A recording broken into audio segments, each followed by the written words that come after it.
बिस्मिल्लाहिर्रहमानिर्रहीम। अस्सलाम वालेकुम। आप देख रहे हैं डीडीपी एनालिटिका।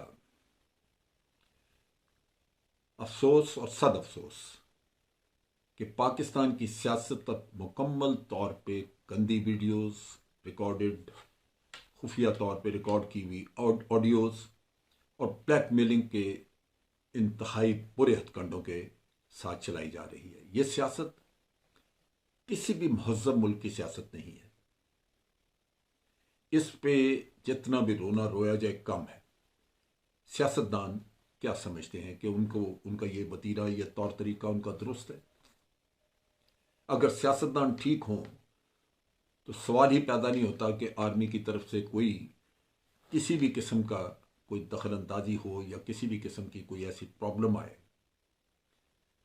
आप बड़ी सीधी सी बात है, आप देख लें कि जब आर्मी ने इमरान खान का या पीटीआई का साथ दिया, जो पीछे टेन्योर में था, जब ये कहा करते थे कि हम एक ही पेज पे हैं, तो उस वक्त नून लीग को बड़ी तकलीफ थी, वो गाली गलोच करते थे। नवाज शरीफ की स्टेटमेंट देख लें, मरियम की देख लें। और फिर जब पीडीएम की हुकूमत आ गई और फौज ने रुख किया इमरान खान का या पीटीआई की तरफ और उनको थोड़ी खिंचाई हुई, तो आज वो लोग खुश हैं, मुतमईन हैं। पीडीएम को कोई तकलीफ नहीं। पीडीएम कहती है बड़ी मोहतरम है फौज, इसका तहफ़्फ़ुज़ होना चाहिए, इसका ये आज उनसे बड़ा हमदर्द कोई नहीं। और इमरान खान को शिकायत हैं, वो बुरा भला कह रहे हैं। सो ये तो सियासतदानों को पहले ही सोचना चाहिए कि आप आर्मी को, ये आपकी ऑपोजिशन के साथ हो या आपके साथ हो, दोनों तरह से ये गलत है। आप आर्मी को क्यों घसीटते हैं अपनी सियासत में? अब भी जब इमरान खान तकरीर में अभी उन्होंने एड्रेस किया, उन्होंने कहा कि हमें बड़ी तवक्कुआत हैं नए आर्मी चीफ से, वो न्यूट्रल होंगे। मैं ये कहता हूं कि आप नए आर्मी चीफ को यही मशवरा दें कि जनाब आपकी मेहरबानी, आप सियासत से दूर रहें, आप अपनी फोर्स का ख्याल करें। और वैसे भी कानूनन आईनी तौर पे यही है कि आर्मी ने सियासत में नहीं दखल देना। और इस वक्त पे जो हमारे हालात हैं, इसमें तो पूरी तवज्जो हमारी दिफा पे होनी चाहिए, क्योंकि एक तरफ टेररिज्म बढ़ता नजर आ रहा है, मगरबी सरहदें हमारी गैर महफूज हो रही हैं, मशरकी सरहदों पे वैसे ही भारत हमेशा से उसका रवैया बड़ा मानदाना रहा है। तो इस वक्त तो ये होना चाहिए कि आपके तवज्जो उधर। तो नेचुरली मेरा ख्याल है कि सब सियासतदानों को यही मशवरा देना चाहिए कि जनाब ये इंप्रेशन कि आज पीडीएम जो है वो इसलिए खड़ी है, इसलिए उसकी हुकूमत कायम है कि पीछे आर्मी है, ये इंप्रेशन खत्म हो जाना चाहिए।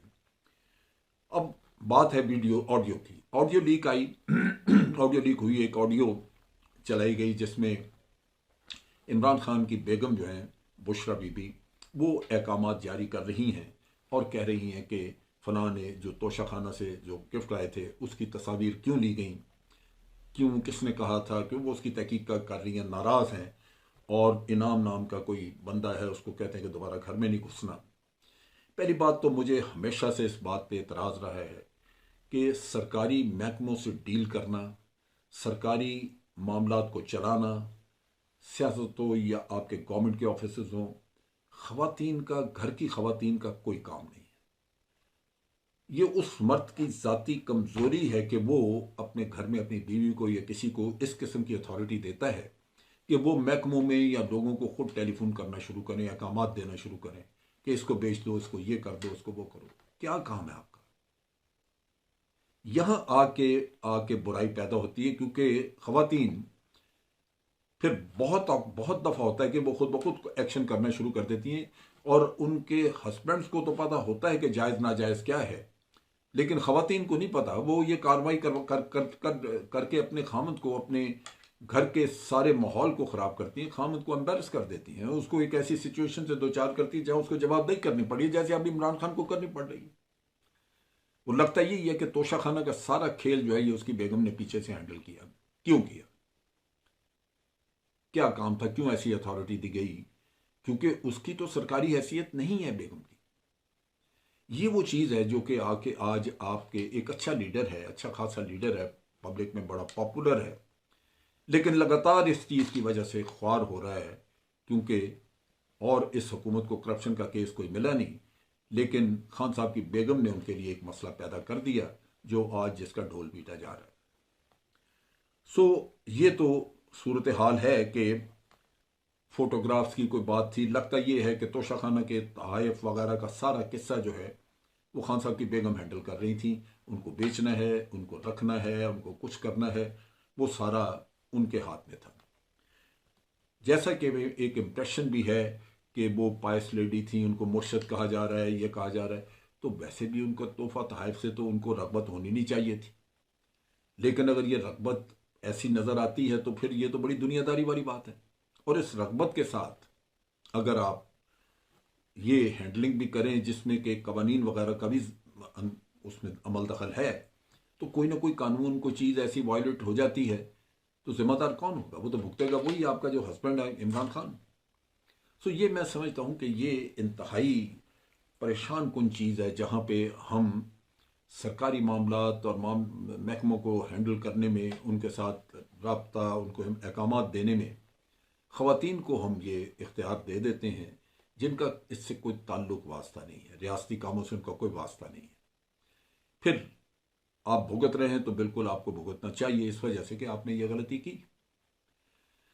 दूसरी तरफ इमरान खान की ऑब्जर्वेशन बड़ी दुरुस्त है और वो है जो वो ये कह रहे हैं कि मुझे इससे पहली बात तो ये कि ये ऑडियो लीक का भी, जो ऑडियो आई है बाहर जो लीक की गई है, इसकी ऑथेंटिसिटी का भी कोई नहीं कह सकते। फौज चौधरी से पूछा गया और फौज चौधरी ने लाहौर से स्टेटमेंट दी कि ये लगता है कि बिट्स एंड पीसेस जोड़े में हैं। खुदा बेहतर जानता है कि बिट्स एंड पीसेस, इसकी अगर फॉरेंसिक एनालिसिस वगैरह करवा लिया जाए तो उससे पता लग जाएगा।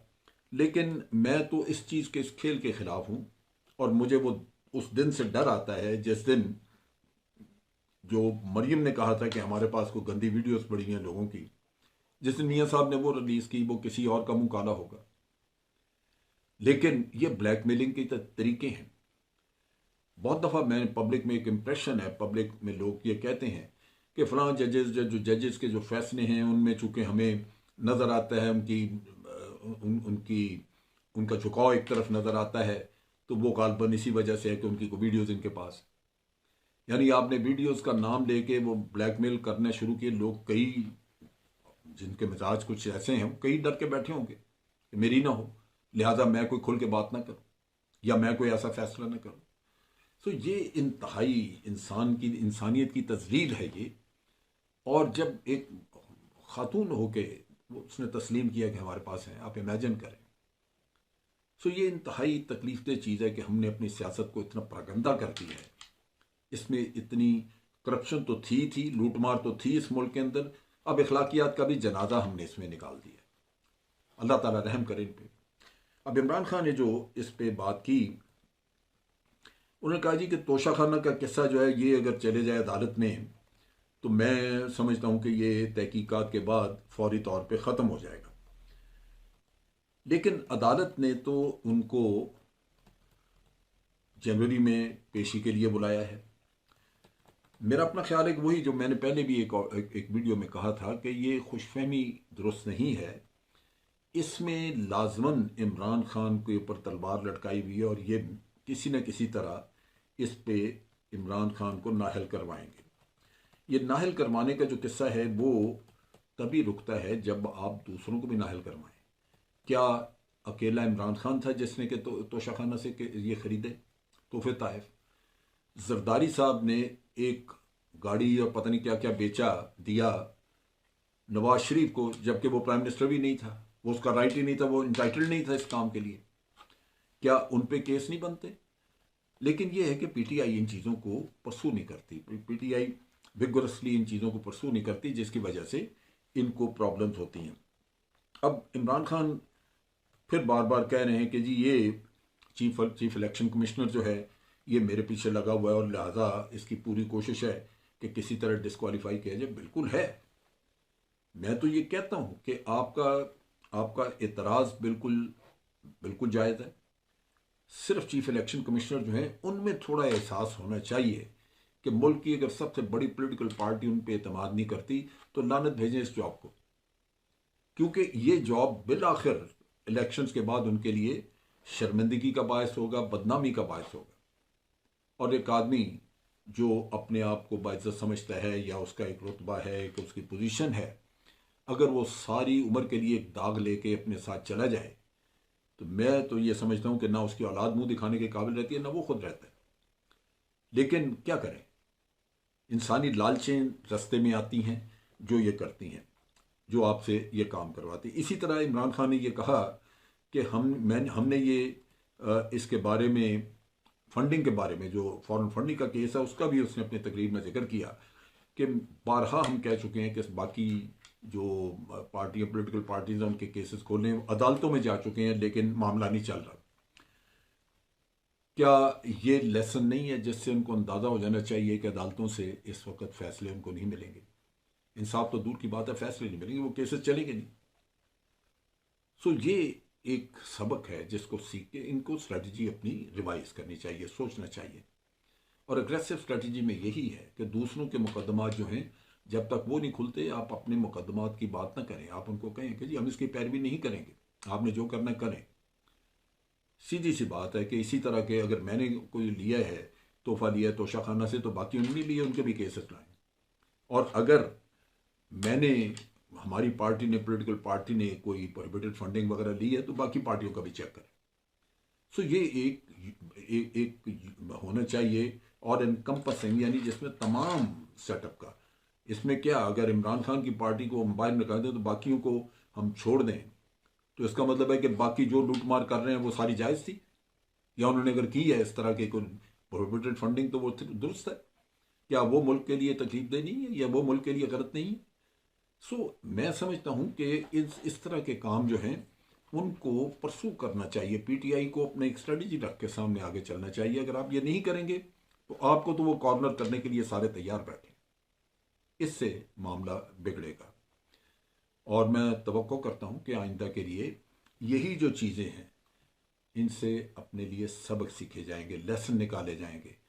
और पूरी कोशिश होगी इमरान खान की कि कल अगर अल्लाह ताला से हुकूमत दे तो ऐसी गलतियों से परहेज करें, बचें, जितना भी ज़्यादा से ज़्यादा बच सकते हैं, ताकि, और अपने लोगों को भी ट्रेन करें, बाकियों को भी, अपनी पॉलिटिकल पार्टी के बाकी लीडर्स को भी, कि वो ऐसी गलतियों से बचें, क्योंकि ये आपके सारे अच्छे काम पे पानी फेर देती हैं। अब तक के लिए इतना ही। अफवाज पाकिस्तान जिंदाबाद, पाकिस्तान पाइंदाबाद।